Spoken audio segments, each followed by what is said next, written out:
Physics में laser के विषय में आप लोगों को बताएंगे। लेसर इंटरमीडिएट फिजिक्स में से स्टार्ट होता है। यह बीएससी और एमएससी तक इसका बहुत ज़्यादा एक्सप्लेनेशन किया गया है। तो लेसर के विषय में आपको जानना, लेसर क्या है। लेसर, इसी को लेजर भी बोलते हैं, LASER। देखिए लेसर लिखा गया है, लेसर। तो लेसर के विषय में जो हम आपको बताएंगे, लेसर का पूरा नाम क्या है। ये एग्जामिनेशन में आता है 1 नंबर का, तो यही आ जाता है 60 क्वेश्चन में कि लेसर का पूरा नाम लिखो, हिंदी और इंग्लिश दोनों में। तो लेसर का पूरा नाम क्या है? The full name of laser is क्या है? Light amplification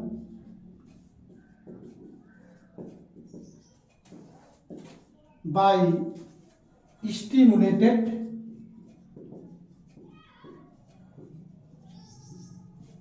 emission of radiation. The full name of laser is light amplification by stimulated emission of radiation। यानी कि विकिरण के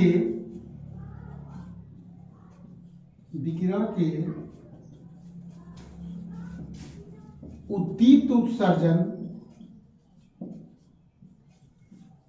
द्वारा प्रकाश तरंगों का प्रवर्धन का संक्षिप्त रूप है। ये है लेसर। ये क्या है? लेसर। तो देखिए इसको हम सीरियल वाइज, सिस्टम वाइज बताते चल रहे हैं। जिस तरीके से एग्जाम में आता है आप आसानी से पढ़ते जाएंगे और एग्जाम में आप सफलता को हासिल करेंगे। तो शुरुआत तो ये होता है कि लेसर का पूरा नाम, कम समय में, चूंकि बोर्ड एग्जाम आप लोगों का बिल्कुल एकदम आ गया है, तो कम समय में आपको तैयार करना है। तो इतना तो आप जान लीजिए कि the full name of laser is light amplification by stimulated emission of radiation. Hindi में होता है विकिरण के उद्दीप्त उत्सर्जन द्वारा प्रकाश तरंगों का प्रवर्धन। विकिरण के उद्दीप्त उत्सर्जन द्वारा प्रकाश तरंगों का प्रवर्धन। ये आपका हो गया लेसर का पूरा नाम। देखिए लेसर का यूज क्या होता है, अभी तो इसका हम बहुत कुछ बताएंगे। आजकल जो दूरबीन द्वारा ऑपरेशन किया जाता है, जैसे आपके हार्ट का हुआ, उसके बाद किडनी में हुआ, और भी ब्रेन का हुआ, दूरबीन के माध्यम से कई चीज़ों का, आप पथरी का ऑपरेशन कराते हो, अपेंडिक्स का ऑपरेशन कराते हो, बहुत सारी बीमारियां हैं। तो दूरबीन के माध्यम से ऑपरेशन होता, तो दूरबीन के माध्यम से ऑपरेशन करने में इसका जो है कि वो होता है। ये लेसर जो आता है एग्जामिनेशन में, लेसर की कोई 2 विशेषता लिखिए, ठीक है ना। तो लेसर की जो कोई 2 विशेषता है, नंबर 1, लेसर के लिए पूर्णतः कला संबद्ध होती है। लेसर किरणें पूर्णतः कला संबद्ध, ऐसे लिखिएगा, कला संबद्ध होती है। कोहेरेंट, कला संबद्ध को क्या बोलते हैं? कोहेरेंट। किसी क्षण, मतलब फेज डिफरेंस क्या है, उसका कलांतर नियत हो, कला संबद्ध होता है। लेसर किरणें पूर्णतः कला संबद्ध होती है। लेसर किरणें एक वर्णी प्रकाश देती हैं। दूसरा नंबर हम बता रहे हैं, लेसर किरणें एक वर्णी प्रकाश देती है। Monochromatic, it is a monochromatic unidirectional, ठीक है ना। यूनिडायरेक्शनल मतलब क्या होता है, लेजर किरणों का प्रकाश दिशात्मक होता है, लेजर किरणों का प्रकाश दिशात्मक होता है।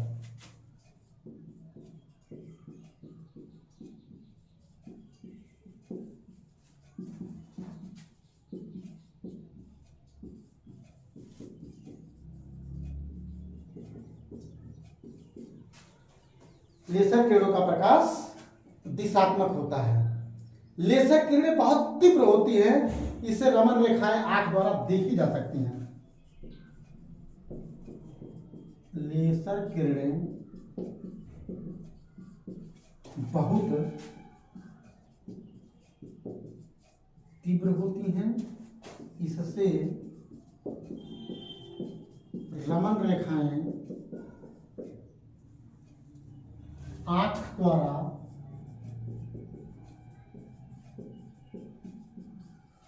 देखी जा सकती हैं। ये भी इसकी जो है कि विशेषता है। लेजर किरणें क्षण भर में कठोर से कठोर धातु को पिघलाकर वाष्पीकृत कर देती हैं।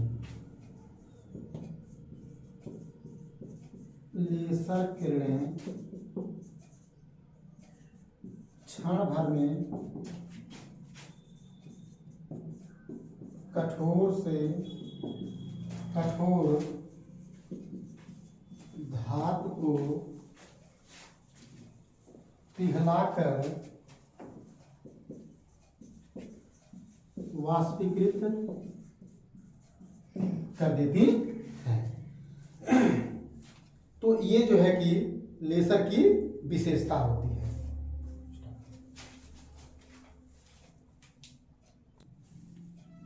लेजर का उपयोग, लेजर का उपयोग क्या भाई, हम पहले बताए हैं कि लेजर इतनी हार्ड वेव होती है, इसके द्वारा हम कठोर से कठोर धातु को काट सकते हैं। कितना ही कठोर से कठोर धातु हो, हम लेजर के द्वारा क्या करते हैं, काट देते हैं, उसे हम पिघला देते हैं। उस किरण को हम डालते, कितना हार्ड सा लोहा हो, कोई मेटल हो, उसमें हम डाल देंगे, तुरंत जो है वो कट जाएगा। या सांचों में जो है कि विभिन्न प्रकार के अगर सिस्टम को बनाना है और उस पर जो है कि उस पर रख करके हम वेब डाल दें तो क्या है, उसको काट देता है और वो मॉडल तैयार हो जाता है। अच्छा, तो खास करके जो लेजर का सबसे अच्छा उपयोग है वो चिकित्सा के क्षेत्र में है। कहाँ है, चिकित्सा के क्षेत्र में, चिकित्सा के क्षेत्र में कैंसर तथा ट्यूमर के इलाज में, कैंसर तथा ट्यूमर के इलाज में। और दूसरा क्या है, आंख के रेटिना, आंख के रेटिना तथा मस्तिष्क के ऑपरेशन में लेजर का उपयोग होता है। आंख के रेटिना तथा मस्तिष्क के ऑपरेशन में इसका उपयोग होता है। अच्छा, और इसका सबसे इंपॉर्टेंट क्या है, युद्ध के क्षेत्र में शत्रु के प्रक्षेपास्त्रों का पता करने तथा उसे नष्ट करने। युद्ध के दिनों में शत्रु के प्रक्षेपास्त्रों का पता लगाने में तथा उसे नष्ट करने में,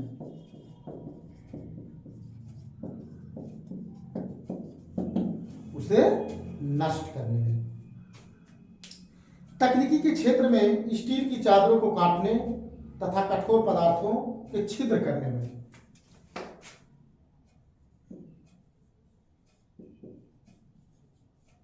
तकनीकी के क्षेत्र में स्टील के चादरों को काटने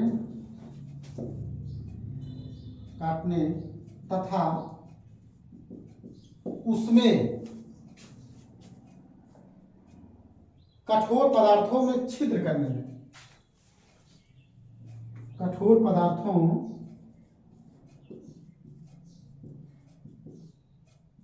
में छिद्र करने में, ठीक है ना, कठोर पदार्थों में छिद्र करने में भी इसका यूज होता है। लेजर किरणें बहुत समांतर होने के कारण इसका उपयोग बड़ी दूरियों के नापने में, पांचवा क्या है, लेजर किरणें जो होती है बहुत समांतर होती हैं, इस कारण जो है कि बड़ी दूरियों को नापने में, बड़ी दूरियों के नापने में यूज होता है। अच्छा, अंतरिक्ष में रॉकेट तथा उपग्रहों को नियंत्रित करने में, अंतरिक्ष में रॉकेट तथा उपग्रहों के नियंत्रित करने में, ठीक है। माइक्रो वेल्डिंग करने में, बहुत इंपॉर्टेंट है ये बात, माइक्रो वेल्डिंग में किया जाता है।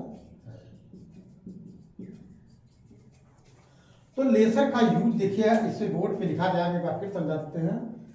चिकित्सा के क्षेत्र में कैंसर तथा ट्यूमर के इलाज में, कैंसर बीमारी आप लोग जानते हैं बड़ी हार्ड बीमारी होती है। ट्यूमर जानते क्या होता है?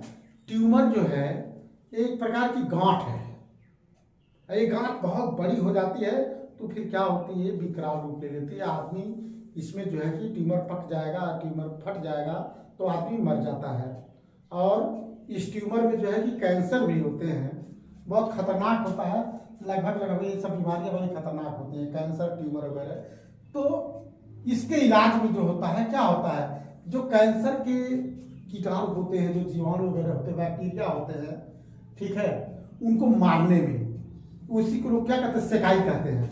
जिसको कैंसर हो जाता है लोग कहते हैं क्या भैया, उनके सेकाई किया जा रहा है। तो सेकाई जो होता है इसी लेजर किरणों से किया जाता है, ठीक है ना। उस जहाँ पे बीमारी ये रहती है बहुत कम समय के लिए, वांछित समय के लिए जो है कि ये डाली जाती है और उसको जो है कि जो कीटाणु को मार देती है। इसमें कैंसर में क्या होता है, वही बैक्टीरिया फैलते जाते हैं, इसी वजह से जो काट दिया जाएगा, कहीं मान लो यहाँ कैंसर हो गया ना तो यहाँ से काट के निकाल दो, वही इलाज है। जिसको कैंसर हो गया कहीं हाथ में, पैर में, कहीं, अब भाई गला में हो जाए कैंसर तो काट देंगे तो कोई मर जाएगा, उसको थोड़ी काटेंगे। अंगुली में हो गया, हाथ, कितने लोगों को देखते पूरा हाथ नहीं जाता है, देखे होंगे आप लोग। तो क्या होता है, वो काट दिया जाएगा, मान लीजिए, अच्छा उसको थोड़ा बढ़ा करके काटा जाता है, बढ़ा करके काटा जाता है। नहीं तो आप पता चला यहाँ है, यहीं से काट दिए, फिर उसका बैक्टीरिया यहाँ फैल गया, फिर सड़ने लगेगा। इस पर आप लोग देखते हैं, उसको जैसे कैंसर बोलते हैं। गांव में लोग कहते हैं टाड़ा पकड़ लिया है, देखते गाय भैंस जो है कि है गांव में, तो कुछ गाय भैंस की पूंछें जो होती सड़ने लगती हैं, ठीक है। अब पूंछ है तो नीचे से बीमारी लग गई तो फिर अपने आप सूखता करता पूरा खत्म हो जाता है। और उसका लास्ट विकल्प क्या बचता है, वही डॉक्टर करते हैं कि अगर जो है कि मान लीजिए कि 2-3 इंच तक फैल गया है तो 5 इंच तक काट देते हैं, उसके बाद दवा लगा देते हैं, बीमारी खत्म हो गई। ये चीजें होती हैं। तो चिकित्सा के क्षेत्र में कैंसर तथा ट्यूमर के इलाज में किया जाता है, ठीक है ना। ट्यूमर का या बड़े बड़े ऑपरेशन जो होते हैं इससे कर दिए जाते हैं, लेजर के द्वारा बहुत बड़े बड़े ऑपरेशन को कर दिया जाता है। आंख के रेटिना तथा मस्तिष्क के ऑपरेशन में दूरबीन के द्वारा होता है ना, आंख का के रेटिना का जो होता है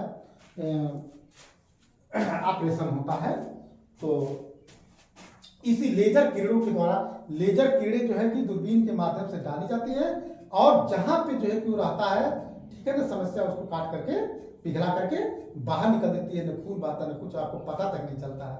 देखिए कितनी अच्छी टेक्निक हो गई, आपका ऑपरेशन हो गया आपको पता ही नहीं चला। वैसे बेहोश करते थे पहले, जो है कि जब चीरा फाड़ी से करते थे तो बेहोश करके लोग करते थे। अच्छा, और बहुत बड़ा यूज क्या है, युद्ध के दिनों में शत्रु के प्रक्षेपास्त्रों का पता लगाने में, कितनी अच्छी बात है। आप देखिए भारत, पाकिस्तान, चीन, रूस, जापान, बहुत सारे देशों में जब इजराइल, जब लड़ाइयाँ होती हैं तो क्या करते लोग, प्रक्षेपास्त्र फेंक देते हैं, गोला फेंक देंगे, बम फेंक देंगे, हैं, तमाम प्रकार की चीजें आती हैं। तो ये क्या होता है, ये बता देता है कि फला जगह से जो है कि प्रक्षेपास्त्र हमारे देश में आ रहा है, ठीक है ना, तो नष्ट कर देगा। तो उसको जो है कि ये चीजें बता देती हैं। युद्ध के दिनों में जब युद्ध वगैरह होता है देशों में, तो उसका पता लगाने में, उसे नष्ट भी करने में, इसके द्वारा उसको नष्ट भी, अगर इस किरण को डाल दिया जाए वो क्या हो जाएगा, नष्ट हो जाएगा। अब देखिए तकनीकी के क्षेत्र में स्टील के चादरों को काटने में, अभी हम कहते हैं भैया लोहा है खूब बड़ा बड़ा, ठीक है, लोहे को काटना है, लोहे कैसे काटेंगे, लोहा काट लेंगे आप आसानी से। अब देखिए, अब आप जो दुकानों पे जाते हैं, ऐसा लोहा रखा गया है, ऐसे लेकर के ऐसे उससे तुरंत कट गया, अलग हो जाता है नहीं, अलग हो जाता है। तो लेजर किरणों के द्वारा जो है, यानी तकनीकी के क्षेत्र में स्टील की चादरों को काटने तथा कठोर से कठोर पदार्थों को छिद्र करने में, ठीक है ना, उसमें आप लोग देखते हैं जो माइक्रो बिल्डिंग वगैरह होती है, वो का इतना बड़ा राड टाइप का होता है, उसको लेकर के जो है कि उससे इलेक्ट्रिक के द्वारा उसको करते हैं, करता पिघलाता चला जाता है। जोड़ने में भी किया जाता है, काटने में भी किया जाता है। एक इनमें बहुत समांतर होती हैं, पैरेलल होती हैं, इस वजह से बड़ी बड़ी दूरियों को नापने में भी इसका यूज किया जाता है। अंतरिक्ष में रॉकेट तथा उपग्रहों को नियंत्रित करने में भी इसका उपयोग किया जाता है, माइक्रो बेल्टिंग में किया जाता है। तो ये जो है कि आप लोगों का लेजर का यूज होगा। हमने लेजर का पूरा नाम बताया, हमने लेजर की विशेषता बताया, लेजर के उपयोग को बताया, ठीक है ना। अच्छा, और लेजर में थोड़ा सा लेजर के अंदर स्वतः उत्सर्जन और पंपिंग दो चीजें पूछी जाती हैं। लेजर में स्वतः उत्सर्जन क्या होता है, इस चीज को आप लोग देखिए।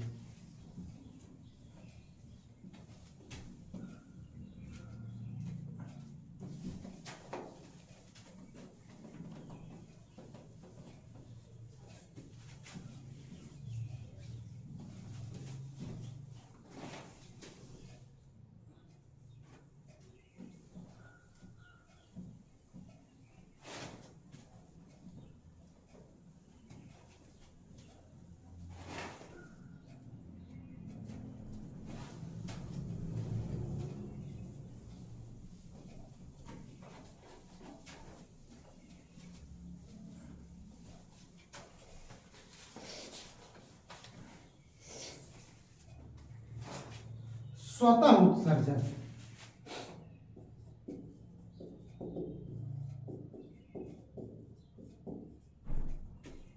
इसकी इंग्लिश है स्पॉन्टानियस इमिशन।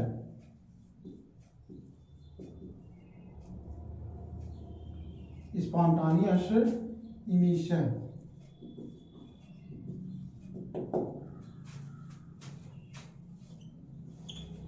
स्वतः उत्सर्जन क्या होता है, स्पॉन्टानियस इमिशन बहुत इंपॉर्टेंट होता है कि साधारणतः सभी परमाणु, आप लोग जानते हो, साधारणतः सभी परमाणु अपने मूल ऊर्जा स्तर में होते हैं।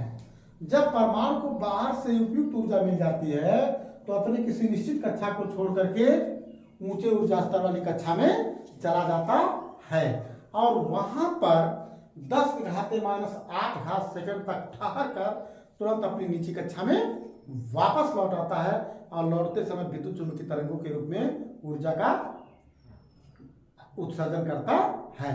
अगर ऊंचे कक्षा की ऊर्जा E2 है, नीचे कक्षा की ऊर्जा E1 है, तो delta E equal to E2 minus E1, ठीक है ना। I इक्वल टू क्या होता है, hν होता है, जो एनर्जी होती है E इक्वल टू hν। इस प्रक्रिया को स्वतः उत्सर्जन कहते हैं। इसी प्रक्रिया को हम क्या कहते हैं, स्वतः उत्सर्जन कहते हैं। यह उत्सर्जन पूर्णतया अनियमित तथा अनियंत्रित होता है। स्वतः उत्सर्जन क्या होता है, पूर्णतया अनियमित तथा अनियंत्रित होता है।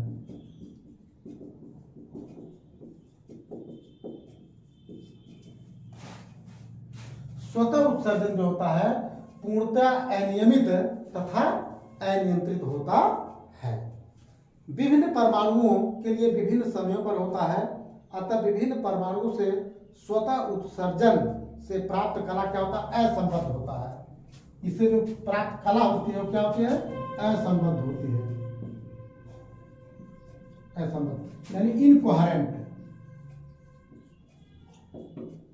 इनकोहेरेंट होती है, असंबद्ध। स्वतः उत्सर्जन में जो तरंगे होती हैं वो क्या होती हैं, असंबद्ध होती हैं। अच्छा, और एक चीज जान लीजिए, उद्दीप्त उत्सर्जन, ये तो हो गया स्वतः उत्सर्जन, अब है उद्दीप्त उत्सर्जन। उद्दीप्त उत्सर्जन, स्टिमुलेटेड इमिशन,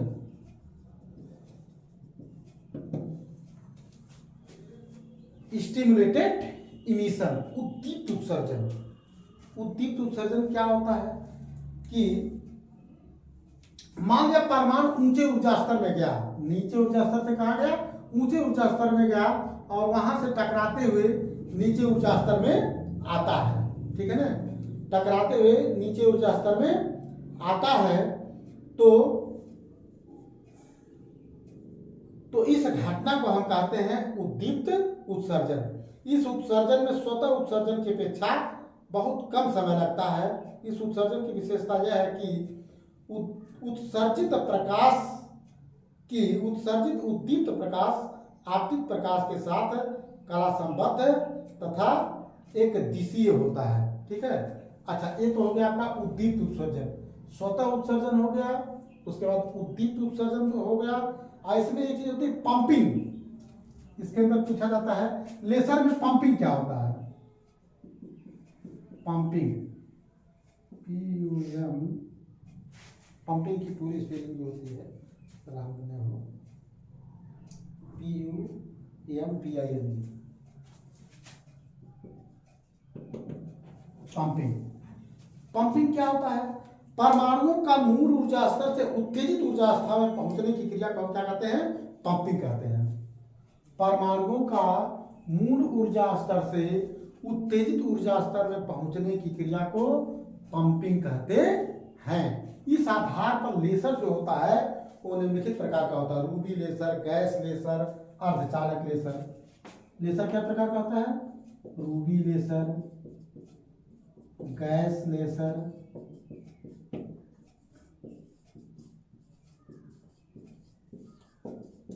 और अर्धचालक laser. Ruby laser, gas laser, अर्धचालक लेसर, ये होता है आपका पंपिंग के आधार पर जो है कि ये लेसर इतने प्रकार के होते हैं। तो लेसर के विषय मैंने आपको बताया, ये चीजें क्या होती हैं, लेसर होती हैं, ठीक है ना। अच्छा, अब इसी में थोड़ा सा मेसर देख लीजिए, क्या है एग्जामिनेशन में आ जाता है। लेसर मेसर दोनों हम एक साथ आपको बता दे रहे हैं।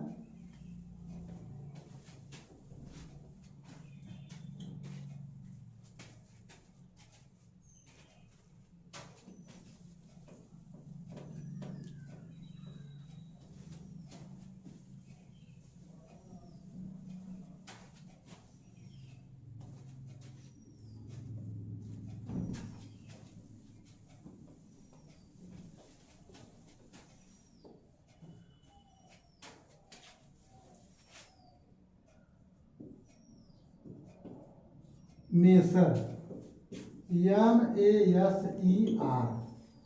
अब मेसर का पूरा नाम क्या है, लेसर मेसर, एक अक्षर केवल अंतर है बस, उसमें लेसर था मेसर था, लेसर मेसर का पूरा नाम आ जाता है और इसके विषय में सार के पूछ लिया जाता है। मेजर MESER, मेसर क्या होता है, माइक्रोवेव, बाकी को लिख दीजिए, एम्प्लीफिकेशन बाय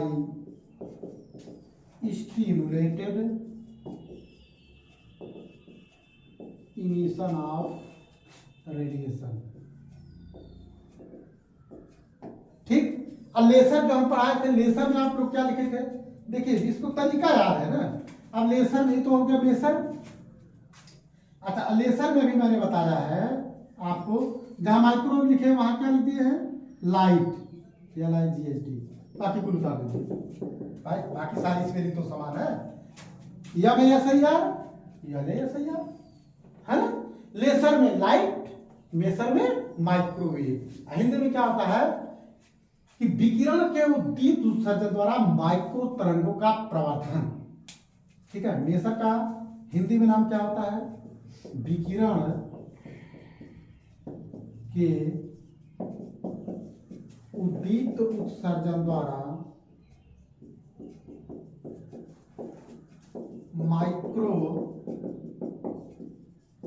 तरंगों का प्रवर्धन। विकिरण के उद्दीप्त उत्सर्जन द्वारा माइक्रो तरंगों का प्रवर्धन। ये आपका हो गया मेसर। मेसर का पूरा नाम microwave amplification by stimulated emission of radiation. विकिरण के उद्दीप्त उत्सर्जन द्वारा माइक्रो तरंगों का प्रवर्धन। अच्छा, मेसर का उपयोग क्या है? औषध एवं सर्जरी में मेसर के लिए जटिल ऑपरेशन तो की जाते हैं, यानी कि आंख के ट्यूमर के ऑपरेशन में, अगर आंख में ट्यूमर है तो आंख के ट्यूमर के ऑपरेशन में किया जाता है, बहुत वांछित समय के लिए डाली जाती है। मेसर किरणें जो है अंतरिक्ष में दूर दूर तथा गहरे समुद्र में के भीतर संदेश भेजे जाते हैं। इसका उपयोग अधिक दूरियों के रेडार के संचार के लिए प्रवर्धन के रूप में किए जाते हैं। तो मेसर यही है बेटा, लेसर और मेसर। मतलब मेजर जो होता है बहुत ही माइक्रो और सूक्ष्म जो है कि तरंगों के प्रवर्धन में आता है। तो ये आपका लेसर मेसर होता है। इस चीज को आप लोग ध्यान से पढ़ लीजिएगा। सबसे मेन चीज क्या है? लेसर का पूरा नाम, मेसर का पूरा नाम। लेसर का पूरा नाम और मेसर का पूरा नाम आप लोग बता देंगे। उसके हिंदी नाम, इंग्लिश नाम। अब लेसर में मैंने बताया आपका स्वतः उत्सर्जन बताया, मैंने उद्दीप्त उत्सर्जन बताया, मैंने पंपिंग बताया, इसकी विशेषता बताया, इसके उपयोग के बताया, मैंने मेसर का पूरा नाम बताया। इससे आपको इतना ही अगर आप लोग पढ़ लेते हैं तो आपको intermediate UP board, CBSE board, ICSE board और यूपी टीजीटी पीजीटी हर जगह इससे जो है कि कुछ न कुछ बातें पूछी जाती हैं। तो वीडियो को ध्यान से पढ़िएगा। लाइक, सब्सक्राइब, शेयर, कमेंट करना ना भूलें। बहुत बहुत धन्यवाद। सादर प्रणाम।